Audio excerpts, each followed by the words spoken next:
Buenos días, Jaime. Los saludamos Muchas desde La gracias. Voz en vivo. Muchas gracias, Virginia. Buenos días. ¿Qué dice? ¿Cómo anda? Buenos días, ¿Sigue Mariana. recluido con su libro? Sí, estoy avanzando mucho, muy contento porque varias cosas ya se van aclarando. Estoy sumergido en una bibliografía enorme y última, porque estos temas de la nueva sociedad hiperconectada son algo de este momento, ¿no? La revolución del Internet se hace en nuestro bolsillo todos los días a través del celular.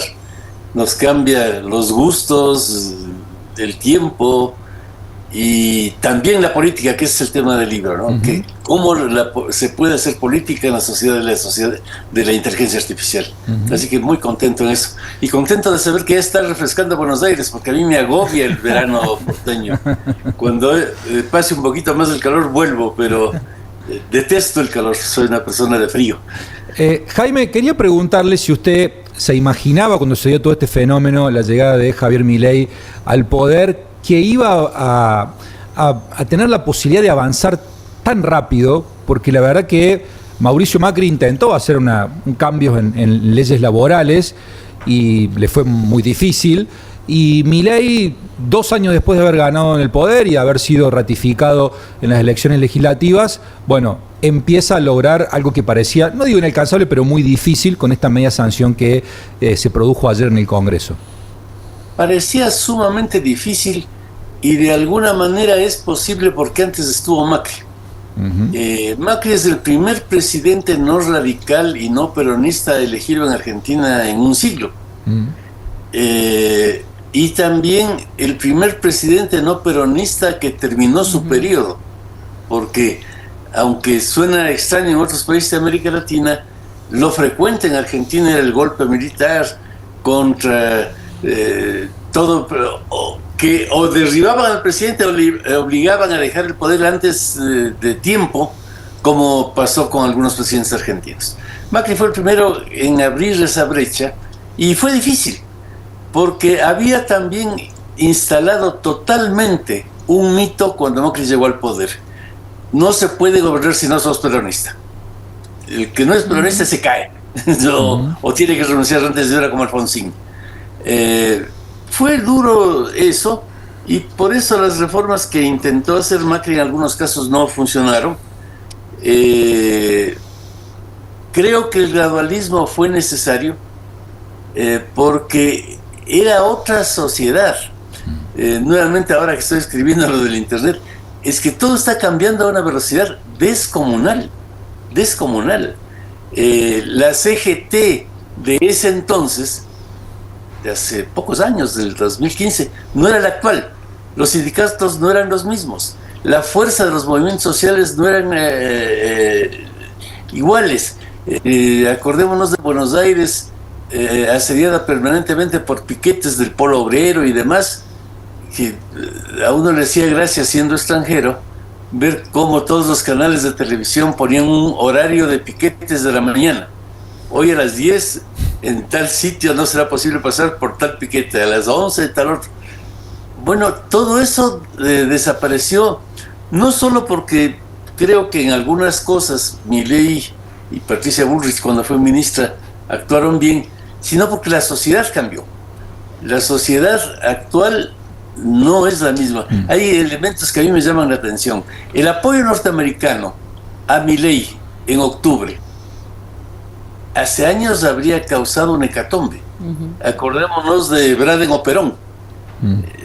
El apoyo norteamericano fue una de las bases para que Perón gane esas elecciones.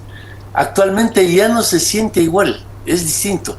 Yo me eduqué, pasé mi adolescencia y mi juventud haciendo manifestaciones contra la invasión imperialista de Vietnam. Me parecía un horror. Hice viajes a Washington, a Oslo, a participar en protestas. Claro, era antiimperialista.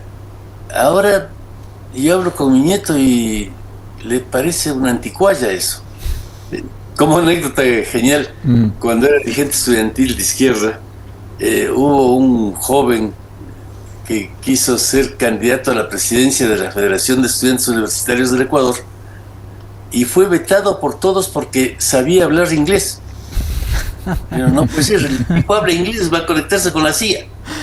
Y ahora vos le decís a un joven que es malo hablar inglés, y si estás loco, pues sí. ¿Cómo navego? El inglés se ha convertido en una lengua, una segunda lengua necesaria para los jóvenes. Cuando era pibe era un delito. Entonces el mundo cambió totalmente, y en ese mundo a Milei le ha sido más fácil producir esas reformas. Tiene además un estilo totalmente adecuado para esta época. Es un estilo que puede o no gustar, pero tiene efectos. Parecido al de Trump. O sea, vencemos a un presidente norteamericano que, bueno, tiene mentalidad de negociante de inmuebles, cree que puede hacer más grande a Estados Unidos comprando la isla más grande del mundo y anexando un país que está al norte. Pero eso ningún presidente norteamericano podía decir jamás. O sea, vos te imaginas a Kennedy o a Bush diciendo una cosa así. Le mandaban al manicomio. Es un mundo nuevo, es un mundo distinto, que en algunas cosas a quienes nos formamos en la antigua época nos fastidia. Es real, porque los antiguos, y es mi caso, habríamos preferido a un presidente que hablaba como Alfonsín y no un presidente que canta como Milei en los conciertos. Pero la verdad es que Alfonsín ahora perdería las elecciones y Milei les gana. Jaime, y en ese contexto, con Milei, con el avance, el futuro del resto del sistema de partidos, ¿qué está viendo usted ahí? ¿Qué sentido tiene la continuidad de esas estructuras? ¿Alguien las valora en este momento? Esas estructuras caducaron. Toda la política que surgió con la Ilustración, que fue el gran cambio anterior en nuestra especie, caducó. Ya no hay partidos como los antiguos. A ver, veamos que en México desaparecieron el PRD y prácticamente el PRI y el PAN, que eran partidos, el caso del PRI, un partido centenario, que controló el país décadas. En Venezuela, ADEI, COPEI. En Ecuador, todos. En Perú, todos. En Brasil, queda poco de PSDB después de la unidad de todos los partidos en torno a Lula. O sea, es una estructura que ya no funcionó en esta época y que está siendo sustituida, que es justamente el tema que estoy estudiando a fondo, por una especie de nuevas comunidades virtuales que son las que conectan a la gente. La gente se conecta entre sí a una velocidad descomunal. Las fronteras han volado en pedazos. Yo vi cuando Bad Bunny decidió entregar su premio a este niño indígena ecuatoriano, sí. Conejo.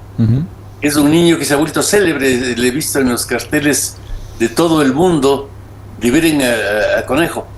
Es un niño indígena de una ciudad que se llama Otavalo, que está cerca de Quito, que nunca había sido conocido en el mundo a tal velocidad como ha sido ahora. Es un héroe europeo en un mes. La velocidad es enorme, el impacto es enorme. Todas estas actuaciones, conversaba ayer con un expresidente colombiano que estaba preocupado por las encuestas. Dicen que es, por el momento, está presidiendo las encuestas el candidato de Petro, lo cual es una sorpresa. Y le decía yo a este presidente, y sabes que yo creo que lo de ICE va a impactar en Colombia. ¿Y qué tenemos que ver con ICE? Que somos latinos, y a los latinos no nos gusta ver que atropellan a otros latinos. Yo terminé una comisaría en Suecia por meterme en un lío por eso. Vi unos policías que atropellaban a alguien que me pareció latino, me metí en la discusión y terminé en un quilombo descomunal. Y después averigué quién era, había sido un señor peruano. Y digo, ¿y por qué me metí en ese lío?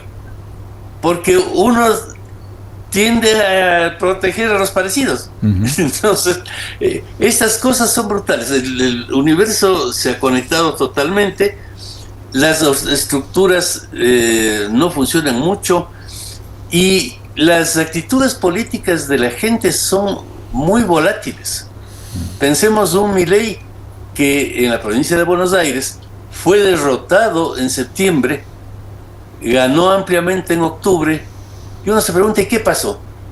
¿Bajó la inflación en ese mes? No. ¿Qué aconteció? Porque fue un cambio enorme. Si ustedes ven los porcentajes que obtuvo Milei y el peronismo en septiembre y los de octubre, es un cambio descomunal. Pues solo comunicación, no pasó nada en la realidad. Y Donald Trump pasó también. ¿Cómo? Donald Trump se cruzó en el medio también. Se cruzó como decíamos hace un rato, en el sentido inverso del pasado. Claro. Antes, si un presidente norteamericano apoyaba a un candidato argentino, pues le arruinaba. Ahora no, dicen, bueno, sí, va a haber plata, está bien. Jaime, de algún modo usted está describiendo a figuras como Milei como los que están actualizados, están ayornados, están preparados para estas transformaciones tan rápidas, y por el otro lado también, sin decirlo, pero también describiendo a los que no están preparados para eso y pueden correr con desventaja. ¿Usted ve frente a Milei alguien en la Argentina que tenga habilidades parecidas a interpretar estos cambios tan radicales y a tan alta velocidad que hace que quienes estén preparados para eso conecten con la sociedad? Esa es una muy buena pregunta, porque lo que está ocurriendo en distintos países que viven el mismo fenómeno es que no hay alternativas. En Ecuador, frente a Daniel Noboa, no hay nadie. Van a ser pronto las elecciones de alcalde. Hemos estado conversando con personas que pretenden ser alcaldes de Quito, de Guayaquil. No hay nadie que pueda ser candidato ni alcalde. El derrumbe del antiguo paradigma es enorme. Ahora, esto no significa que Milei tiene asegurada la reelección, ni mucho menos. Porque hablábamos de la volatilidad. Así como en un mes pasó de derrotado a triunfador, en otro mes puede pasar a derrotado otra vez. El elector actual no es fiel. Cuando yo estudié en Argentina, en la década de los 70, los peronistas eran peronistas y a veces de generaciones. Papá era peronista y yo soy peronista, perfecto.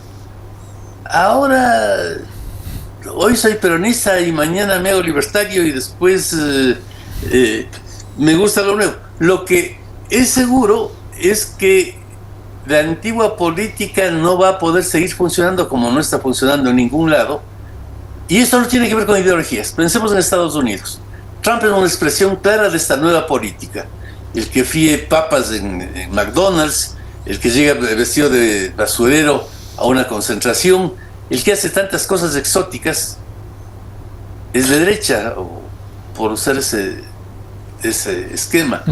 Mandami, musulmán, progresista, usa exactamente las mismas técnicas desconcertantes y es de izquierda. No se trata de izquierda o derecha. Pedro Castillo lo fue en Perú. Jaime, perdón que le haga ahí un paréntesis. Y entonces, sí, ¿qué es lo que cohesiona hoy? Si usted dice que el sistema de partidos políticos se ha extinguido, si eso ha mutado a esta suerte de comunidades virtuales, si podemos cambiar de partido político como cambiamos de ropa de un día para el otro, ¿qué cosas son las que cohesionan a las personas? Esa es la gran pregunta que nos estamos haciendo quienes nos dedicamos a estudiar esto, pero lo que se ve que sí funciona es el estilo. El estilo. Milei en septiembre intentó ser coherente a la antigua. ¿Se acuerdan ustedes de ese enorme cartel que sacó, que no volverán más los peronistas, con otra serie de dirigentes libertarios, etc.? Sí. No es ese el Milei que saca votos. No digo que me guste o no me guste, pero la verdad es que el Milei que saca votos es el que canta, el que produce conversación. Yo, conversando con algún amigo del Partido Radical, muy respetable, al que estimo mucho en Argentina, decía, mira, un síntoma para saber que la publicidad de una campaña está funcionando es imaginar cómo habría reaccionado mi abuelita frente a esa propaganda. Si le horroriza, perfecto, eso saca votos. Jaime, ¿y dónde queda la experiencia de la vida real de cada uno? Porque estamos hablando de identificaciones con cuestiones virtuales y demás. La experiencia terrenal de las personas, ¿cómo se vincula con la política? Desgraciadamente, estas nuevas generaciones de políticos tienen un enorme desprecio por la experiencia. Yo he sido profesor universitario toda mi vida, he tenido la suerte de trabajar en una de las universidades más importantes del mundo, y siempre repetí, la universidad te puede dar mucha formación herramientas para investigar, para manejar los medios, para mil cosas. Pero la experiencia no te entrega ni la mejor universidad del mundo. La experiencia es algo que se aprende con la vida. Y desgraciadamente estas nuevas generaciones normalmente tienen un enorme desprecio por la experiencia. Hay políticos en Argentina, pueden ser cuestionables de lo que quieras, pero que han estado en política toda su vida y saben cómo es eso. Y lo que ellos conocen no podemos ofrecer en ninguna universidad. Qué sé yo, un tipo como Pichetto.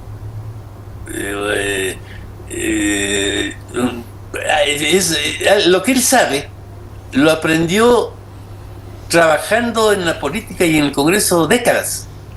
Hay varios en Argentina, gente muy interesante. Más allá de que puedas estar en contra de ellos, a favor de ellos, pero conocen cosas que la academia no entrega. Sí, yo me refería a la experiencia del votante, a cómo la pasa en la vida real la persona que igual se identifica con algo que por ahí no lo está beneficiando. ¿Cuánto pesa? En eso hay algo más complicado.